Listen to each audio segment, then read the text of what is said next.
a primeira epístola de Pedro, primeira carta do apóstolo Pedro. Deus nos mandou uma carta quando nós abrimos a Bíblia, e no caso específico nós abrimos a primeira carta de Pedro, a primeira epístola de Pedro. Certamente que os nossos corações devem estar convencidos de que não estamos recebendo uma carta de Pedro, mas estamos recebendo uma carta de Deus. É Deus que tem inspirado o seu servo do passado. Por ser uma carta de Deus, é alguma coisa absolutamente atual, jamais perde o seu sentido de atualidade. Então, eu gostaria que lêssemos essa carta da mesma maneira como eu li uma carta que eu recebi dos Estados Unidos hoje, de uma das minhas ovelhas. E foi tão bom quando alguém foi ao meu portão entregar aquela carta e dizer: olha, fulano de tal e fulana de tal mandaram essa carta para o senhor. E eu estava ansioso por abrir o envelope e ver o que estava lá. Era uma página apenas, mas como foi precioso, como foi importante. Vamos ler assim, com esse espírito de novidade, essa carta.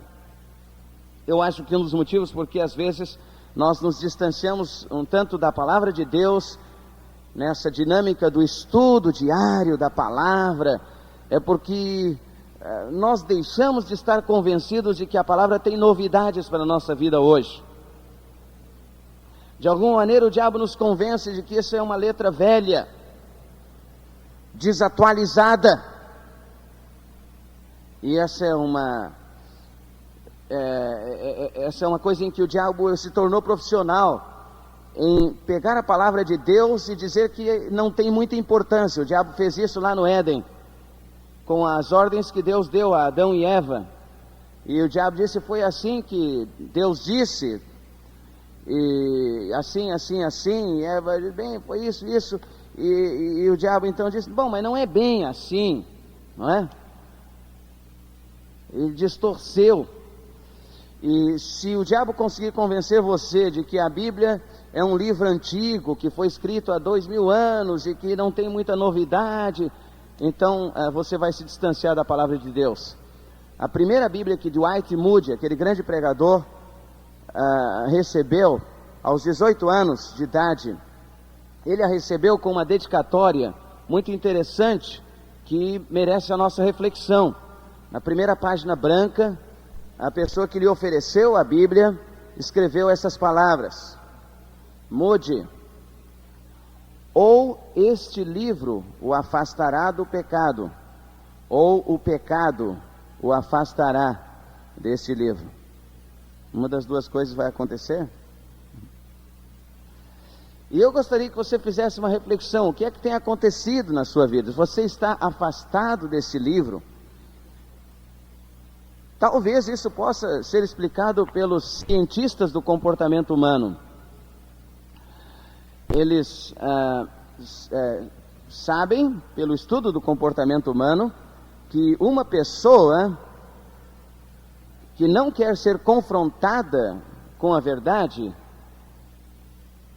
evita qualquer eventual encontro que possa ter com essa verdade.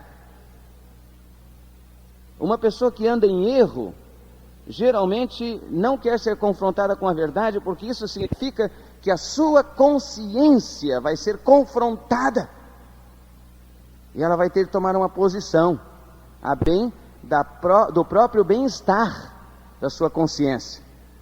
Eu lembro daquele homem que um dia alguém da nossa igreja lhe ofereceu um Novo Testamento. Ele disse: não, eu não quero, não quero, obrigado. Mas é de graça. Não, mesmo assim eu não quero. Mas o Novo Testamento é a palavra de Deus. Não, eu não quero. E aquele homem disse: esse livro, todo mundo começa a ler esse livro, daqui a pouco vira crente. Eu tenho horror a crente. Mas na realidade, uma análise da vida daquele homem, se percebeu depois que ele andava com a vida tão errada, que na realidade ele não queria que a sua vida fosse confrontada com a verdade da palavra de Deus. Então essas palavras que foram escritas na primeira página branca da Bíblia de Moody têm muito sentido. Ou esse livro o afastará do pecado, ou o pecado o afastará desse livro. E o que é que está acontecendo na sua vida? Uma coisa ou a outra coisa? Uma delas deve estar acontecendo. E eu espero que seja a primeira. Que esse livro o esteja afastando do pecado. Então vamos conviver com esse livro. Eu gostaria que isso fosse um grande desafio desse momento na nossa vida espiritual.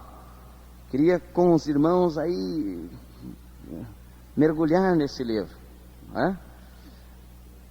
Pedro, apóstolo de Jesus Cristo, essa é a identidade do escritor, aos peregrinos da dispersão ou da diáspora, e a diáspora é escrita com letra maiúscula aqui, dispersão, porque era a designação própria de um movimento pelo qual os judeus haviam se espalhado pelo mundo inteiro. Mas eu estou voltando a essa expressão para dar um outro enfoque. Esse texto diz peregrinos da dispersão, porque eles haviam sido espalhados pelo mundo inteiro. Os judeus assumiram uma condição de peregrinos. E peregrino é aquele que anda em terra estrangeira. É o significado do nome Gerson, um dos filhos de Moisés. Moisés colocou esse nome no seu filho como um retrato da sua própria condição de um homem distante da sua terra. Peregrino. Gerson, peregrino em terra estrangeira. Era assim que Moisés se sentia. E foi isso que então ele quis dizer quando colocou esse nome no seu filho. Uma das formas como os judeus eram conhecidos na antiguidade bem remota, eles eram chamados de arameus errantes. E uma expressão que eles costumavam usar era essa: arameu errante foi meu pai. A experiência de ser peregrino foi uma experiência bastante familiar ao povo hebreu no passado. Eles peregrinaram em terra estrangeira por muito tempo, mas eles amavam a sua terra, eles amavam a sua Jerusalém. No exílio eles tinham saudade da sua pátria. Lá em Babilônia eles choravam junto aos rios de Babilônia. E aí está o Salmo 137 para testemunhar disso. Junto aos rios de Babilônia nós nos assentamos e choramos, nós penduramos as nossas harpas. E então eles vinham e nos pediam que cantássemos algum dos cânticos de Sião. Mas como podemos entoar os cânticos de Sião estando em terra estranha? Havia um quê de tristeza no coração deles, porque eles eram peregrinos da dispersão. Agora, por que é tão importante essa expressão aqui no início da carta de Pedro? Para dizer que esta carta não foi escrita apenas a homens e mulheres judeus de nascimento que viveram no primeiro século, mas para dizer que esta carta foi escrita a todos aqueles que um dia, tendo nascido de novo pela fé no Senhor Jesus Cristo, passaram a ser cidadãos dos céus, e por isto mesmo passaram a viver nesta terra como peregrinos e forasteiros. Isso não é apenas uma força de expressão no início dessa carta de Pedro, Na realidade, nós vamos ver, na medida em que peregrinamos pelos capítulos e versículos dessa carta, nós vamos ver que esta compreensão está bem presente na mente de Pedro. Ele vai nos mostrar lá adiante, por exemplo, no capítulo de número 2, e no versículo de número 11: amados, exorto-vos como a peregrinos e forasteiros, que vos abstenhais das concupiscências da carne, as quais combatem contra a alma. Então, esta condição de peregrinos e forasteiros é uma condição que caracteriza não só os judeus da diáspora do primeiro século, mas caracteriza todos os crentes em Jesus, em qualquer lugar do mundo, em qualquer época da história. Agora, quais são as implicações disso na nossa vida como crentes? Quais são as implicações disso? É que nós não devemos estar apegados às coisas deste mundo, não é? Que a nossa esperança não está neste mundo, e vocês vão ver Pedro tratando da esperança que nos está reservada nos céus. Vocês vão ver Pedro falando da pátria que buscamos, a melhor pátria. A questão é esta, então: enquanto você vive como crente em Jesus aqui nesse mundo, estará você se apegando às coisas deste mundo como se você fosse desse mundo? Você lembra de João 17, a oração sacerdotal do Senhor Jesus, quando ele diz: eu não sou do mundo, eles não são do mundo, como eu do mundo não sou. E essa é uma compreensão que deve estar de forma permanente na mente e no coração do crente em Jesus. Nós não somos desse mundo. E o Senhor deseja que nós não estejamos apegados aos valores desse mundo, às categorias desse mundo. Paulo vai escrever aos Coríntios dizendo: se a nossa esperança em Cristo se limitar apenas a esta vida, nós somos dos homens os mais dignos de lástima. E na outra versão, a tradução é esta: se nós esperarmos em Cristo apenas nesta vida, somos os mais miseráveis de todos os homens. Essa é uma compreensão essencial na nossa condição como crentes em Jesus. Somos peregrinos da dispersão, eleitos segundo a presciência de Deus Pai, na santificação do Espírito. Nós trabalhamos já esses aspectos de forma bastante adequada, para a obediência e aspersão do sangue de Jesus Cristo. Graça e paz vos sejam multiplicadas.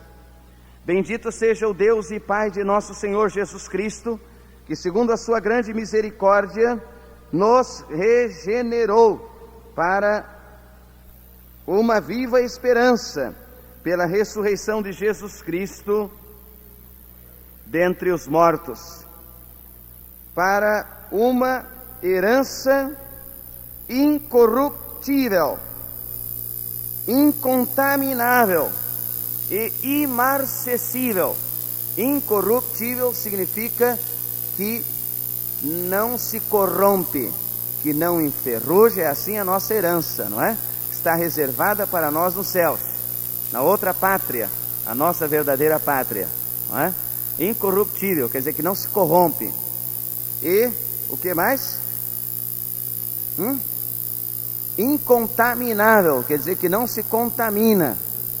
E o que mais? Imarcessível, quer dizer que não murcha. Não murcha.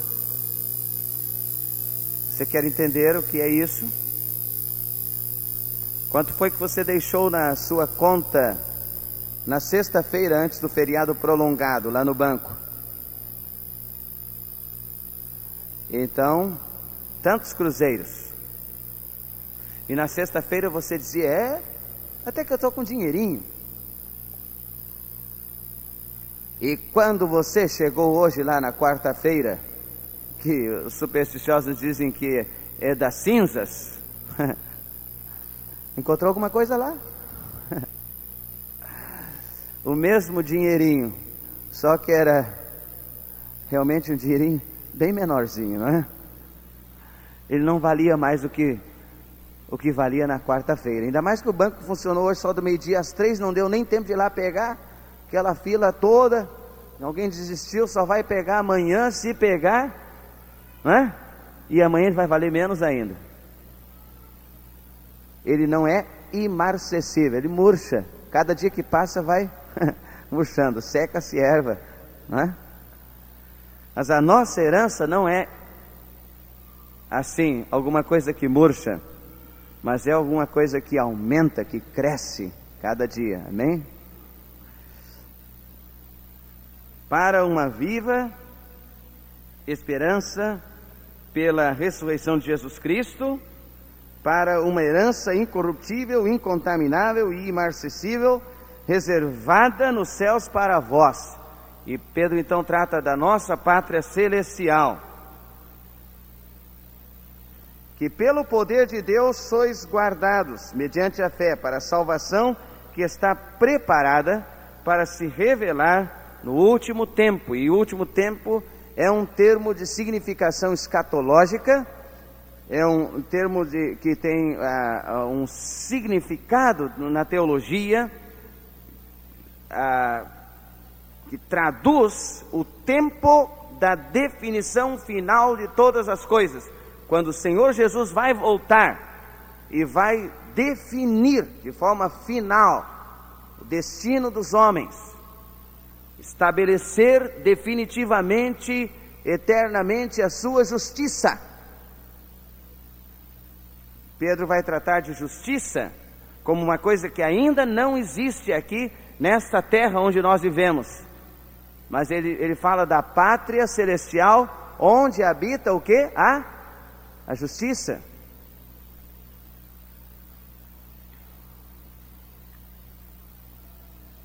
Sois guardados mediante a fé para a salvação que está preparada para se revelar no último tempo, na qual exultais, ainda que agora por um pouco de tempo, sendo necessário, estais contristados por várias provações, para que a prova da vossa fé, mais preciosa do que o ouro que perece, embora provado pelo fogo, redunde para louvor, glória e honra na revelação de Jesus Cristo.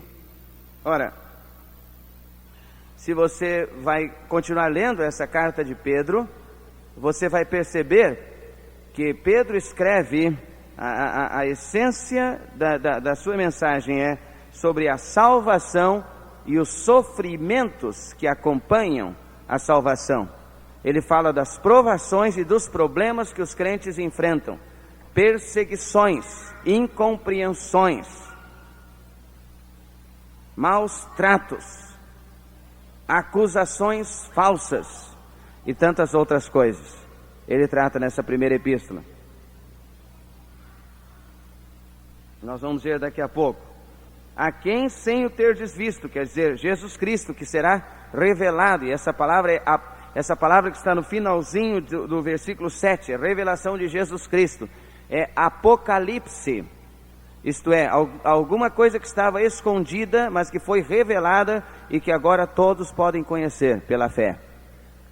Então, verso 8 diz: a quem sem o tendes visto, a mais, no qual sem agora o verdes, mas crendo exultais com gozo inefável, cheio de glória, alcançando o fim da vossa fé, a salvação das vossas almas. Desta salvação inquiriram e indagaram diligentemente os profetas que profetizaram da graça que para vós era destinada, indagando qual o tempo ou qual a ocasião que o Espírito de Cristo que estava neles indicava, ao predizer os sofrimentos que a Cristo haviam de vir e a glória que se lhes havia de seguir. Ele trata então que, da mesma forma como Cristo sofreu, mas sabia que depois do seu sofrimento viria a glória, da mesma forma os sofrimentos dos crentes serão sucedidos no próximo tempo pela glória que transcende todo o sofrimento, aos quais foi revelado que não para si mesmos, mas para vós, eles ministravam essas coisas que agora vos foram anunciadas por aqueles que pelo Espírito Santo enviado do céu vos pregaram o Evangelho, para as quais coisas os anjos bem desejam atentar. Vemos aqui os privilégios do crente em Jesus. Você já pensou nos seus privilégios? Há uma porção de textos na Bíblia que falam das bênçãos e dos privilégios que o crente em Jesus tem. Às vezes nós só estamos atentos ao fato de que fomos salvos e que agora temos o céu, a vida eterna. Mas a palavra de Deus mostra que a salvação em Cristo nos oferece muito mais do que isso. Amém? Muito mais do que isso. Não é só a vida eterna lá depois da morte, mas muito mais do que isso. Vamos dar uma olhada então nos privilégios do crente em Jesus Cristo. Primeiro, somos remidos pelo sangue de Cristo. Capítulo 1, versos 18 e 19. Você pode sublinhar lá na sua Bíblia. Sabendo que não foi com coisas corruptíveis. O que são coisas corruptíveis? Que se consomem. Não foi com coisas que se consomem, como prata ou ouro. Quer dizer, coisas deste mundo. Que fostes resgatados da vossa vã maneira de viver, que por tradição recebestes dos vossos pais. Vejam, nós fomos resgatados da vã maneira de viver, não é? Que recebemos por tradição dos nossos pais. Eles nos ensinaram que eles viviam assim e nós continuamos vivendo assim. Mas houve uma mão que veio e nos resgatou de lá, desta vã maneira de viver. Você quer um exemplo da vã maneira de viver? Carnaval. Nós vivíamos lá, mas a mão do Senhor veio e nos resgatou de lá. Amém, irmãos? E nos salvou, nos libertou, nos resgatou do pecado, de toda aquela desgraça do pecado, nos salvou. Agora, nós não fomos resgatados de lá com coisas corruptíveis como prata ou ouro. Quer dizer, alguém pagou um preço para nos tirar de lá da escravidão. Alguém pagou uma fiança definitiva para nos resgatar da prisão de Satanás. Alguém chegou lá e pagou o preço. E o diabo então passou a não ter mais direito de nos manter presos. Amém? Ele passou a não ter mais direito de nos manter escravizados. Talvez você se lembre do tempo quando você estava escravizado a Satanás. O diabo mandava você fazer, você ia lá e fazia. O diabo mandava você lá no cemitério, no cruzeiro, você ia lá, como ele mandava, meia-noite, fosse qual fosse a hora, tivesse você o medo que tivesse, ia lá. O diabo pedia isso e aquilo, essa e aquela oferendas, e você ia lá e oferecia. Mas um dia, alguém veio e pagou o preço da sua salvação. E você foi liberto, e agora o diabo ainda tentava mandar você, e você dizia: não, porque agora eu não estou mais escravizado a você. Agora não. Agora eu sou liberto. Agora eu sou um salvo. Agora ele diz aqui: não foi com coisas corruptíveis como prata e ouro que fostes resgatados da vossa vã maneira de viver. Agora vejam a lindeza desse versículo 19. Mas com precioso sangue, como de um cordeiro sem defeito, sem mancha, o sangue de Cristo. Então, não foi com coisas corruptíveis. Isso fala de uma coisa, irmãos: prata e ouro. Se fosse isso, prata e ouro, que Deus tivesse oferecido lá no alto do Calvário, já teriam perdido todo o valor para a nossa salvação e libertação, porque são coisas corruptíveis. Mas o sangue de Cristo foi derramado lá no alto da cruz do Calvário, e o sangue de Cristo é alguma coisa incorruptível, quer dizer, não perde o valor, não se deteriora. E é por isso que hoje, 2000 anos depois de Jesus ter morrido na cruz e ter derramado o seu sangue ainda tem poder. Amém? O seu sangue ainda tem poder. É o precioso sangue, precioso sangue. Seu sangue, caro, precioso. A moeda mais cara do mundo é o sangue de Jesus. Hein? Porque custou o maior sacrifício.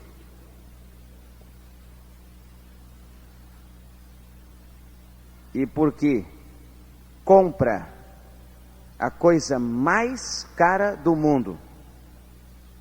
O que é a coisa mais cara do mundo? Hein?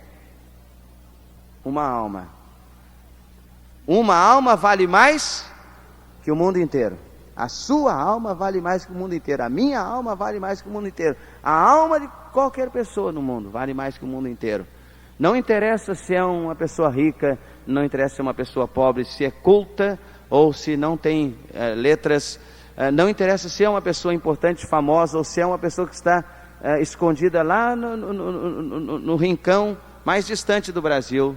Não importa, uma alma vale mais que o mundo inteiro. E o sangue de Jesus pode pagar o preço da salvação e da libertação dessa alma. E é incorruptível, quer dizer, não perde jamais o valor. O sangue de Jesus, depois de 2000 anos que foi derramado na cruz, ainda tem poder. Ainda tem poder. O qual, na verdade, foi conhecido ainda antes da fundação do mundo, mas manifesto no fim dos tempos, por amor de vós. Isso trata, irmãos, de uma coisa que também é bem presente na mente de Pedro, é que para Deus, um dia é como 1000 anos, 1000 anos como um dia. Para Deus não existe tempo, só existe eternidade.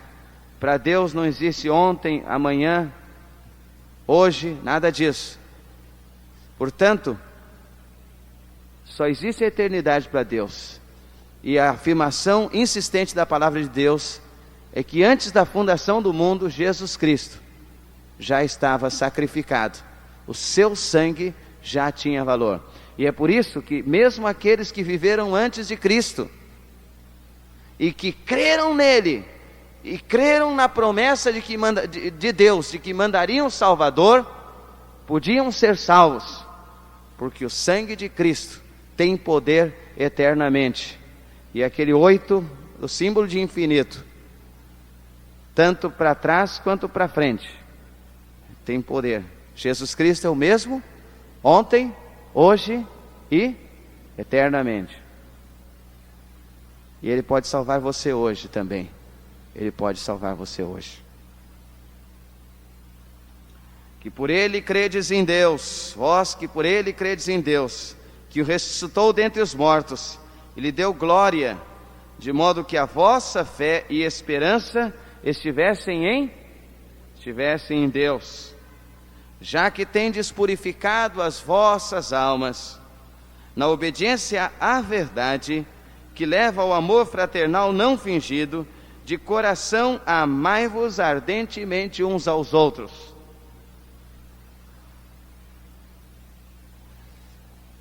Sabe o que Pedro está dizendo aqui?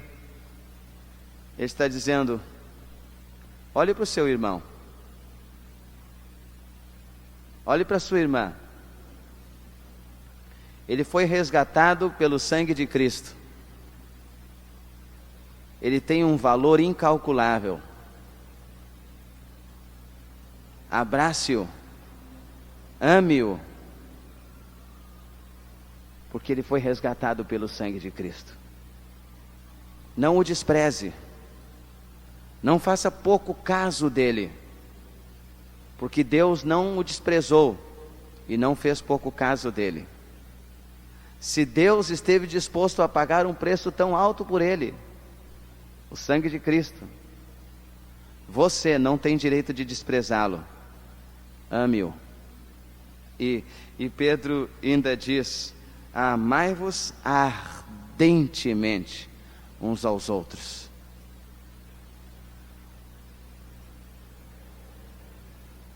Tendo renascido, não de semente corruptível, mas incorruptível, pela palavra de Deus, a qual vive e permanece. Então, aqui Pedro trata de que Deus lançou a semente na nossa vida. A sua semente é a sua palavra.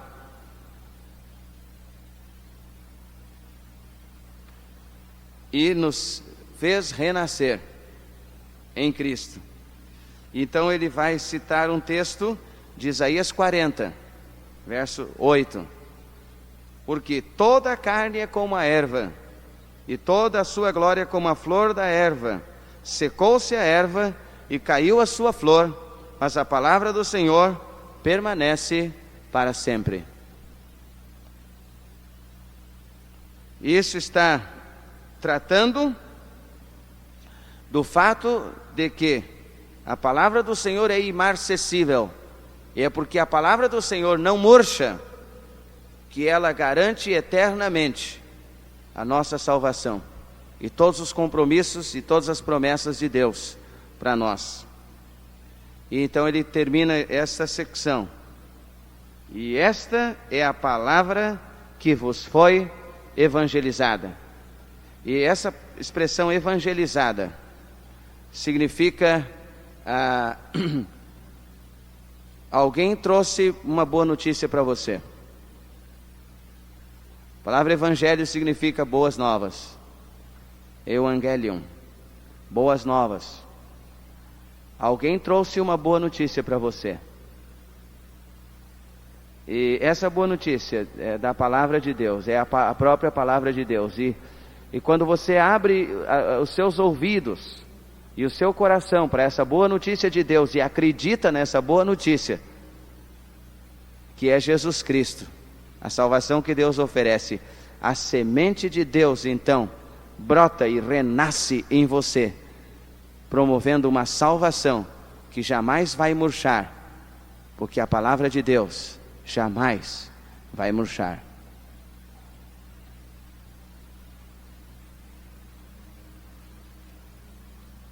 Nós vamos parar por aqui hoje, nessa nossa reflexão. Eu gostaria que você pensasse nestas coisas que Deus mandou dizer para você, que Deus escreveu para você. Primeiro ele está dizendo: você já está perguntando, você já se tornou um peregrino da dispersão? Você já nasceu de novo pela fé em Cristo Jesus? Você já chegou à conclusão de que está neste mundo, mas não pertence a esse mundo? É um peregrino e forasteiro aqui, tem vivido assim? Ou você está apegado a prata e ouro? Então ele diz a você: não fique apegado a prata e ouro, coisas desta terra, porque as coisas desta terra murcham, se contaminam, as coisas desta terra se deterioram, perdem o seu valor. Lembre-se que você não foi salvo, nem liberto da escravidão de Satanás e do pecado com estas coisas corruptíveis, mas com o precioso sangue de Jesus. E por isso você tem uma salvação que não murcha, porque a palavra de Deus não murcha. E essa palavra de Deus que não murcha, garante todos os compromissos e todas as promessas de Deus e a salvação eterna que Ele tem lhe prometido. Abrace-se a essas promessas. Deixe o temporal bater, que venham as perseguições, que venham as provações. Com os braços da fé, abrace-se a este carvalho das promessas de Deus, e você não será abalado.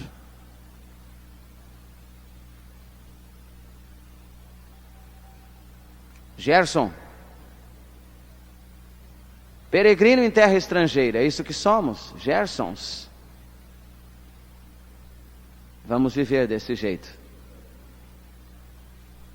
E vamos convidar outras pessoas para fazerem parte da nossa caravana, para se tornarem também cidadãos dos céus.